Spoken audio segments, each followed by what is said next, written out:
Quais são os 5 sinais de alerta para hernia de disco que você não deve ignorar? Sou o Dr. Breno Frota, sou médico ortopedista, especialista em cirurgia da coluna. E nós vamos falar desses 5 passos aqui, dessas 5 situações que você não deve ignorar, 5 sintomas. O primeiro sinal de alerta e mais importante de todos, qual é? Dor. A dor lombar, né?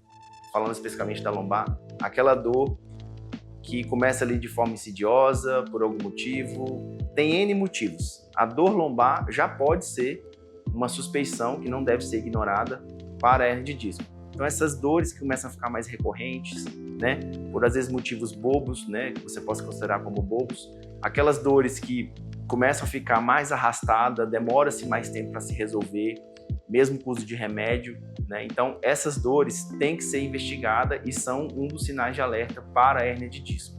Segunda situação, formigamento. Então a pessoa que começa a ter uma sensação de formigamento ou até mesmo formigamento, principalmente nas pernas, né?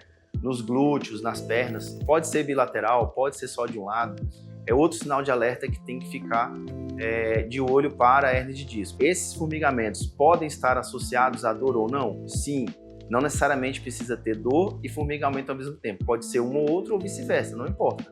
Tá? Então, às vezes, só um formigamento pode causar também, pode ser um dos causadores dos sintomas, né, para a investigação de hernia de disco. A gente sabe que tem outras situações que podem causar formigamento na perna, então não é só a hernia de disco. Porém, é um dos sintomas que podem vir a cursar com a hernia de disco, é o formigamento.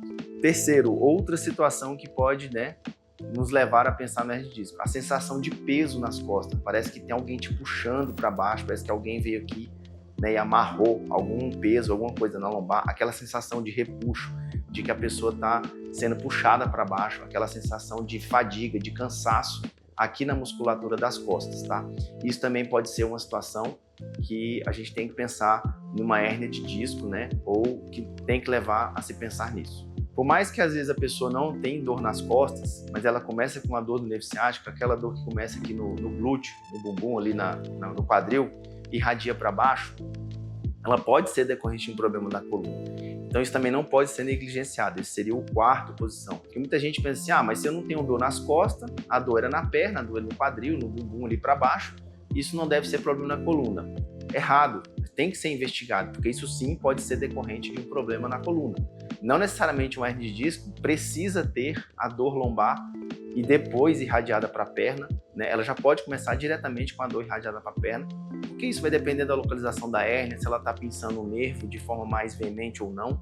Então, a dor irradiada, a gente chama de ciatalgia, também pode ser um dos fatores predisponentes para a hernia de disco, então tem que ser investigado. O quinto e último, e não menos importante, eu considero até o mais importante, tá, dos sintomas aí que podem ser diagnosticados com hernia de disco, é a fraqueza. Então, o paciente que apresenta uma fraqueza muscular, principalmente nos membros inferiores, tanto faz se for bilateral ou de um lado, mas apresenta fraqueza, não é necessariamente no membro inteiro, mas num setor do membro inferior.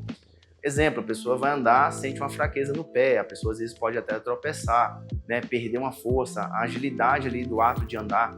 Então tem uma fraqueza muscular, né? Isso é uma situação um pouco mais séria, mais agravada, que geralmente também está cursando, né? Ela cursa também com dor irradiada para a perna e com dormência, né, ou choque, a sensação de choque. Porém, a fraqueza em si, ela já é um quadro mais agressivo, ou seja, com certeza existe uma hérnia ali na coluna que esteja comprimindo ou que está comprimindo o nervo de uma forma muito grande, que está afetando a parte motora do nervo.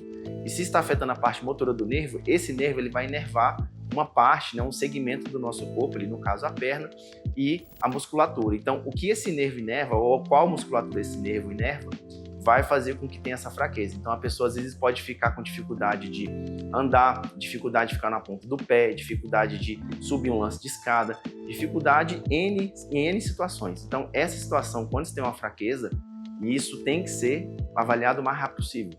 Porque se existe essa compressão, e essa compressão é de forma grande, muito grande sobre o nervo, está machucando o nervo. E você não resolvendo isso, não tentando tirar essa compressão do nervo, pode ser qualquer tipo de tratamento. Esse nervo pode sofrer uma sequela, pode sofrer um dano maior e a pessoa ficar com a sequela no membro, né? Ela ficar com essa dormência, o formigamento que seja, ou até mesmo, né, que eu tô falando aqui, a perda de força de forma definitiva. A pessoa pode geralmente ficar uma sequela e perder uma força de um membro por conta da compressão que a hérnia está fazendo ali no nervo. Então, esses sintomas não podem ser negligenciados, você tem que ficar um alerta, tá? E isso pode ser sim decorrente de uma hérnia de disco. Isso tem que ser investigado melhor, tem que procurar um especialista, fazer um exame físico, fazer uma análise, uma anamnese completa e, consequentemente, também fazer um exame de imagem para poder estar diagnosticando esse problema de hérnia de disco.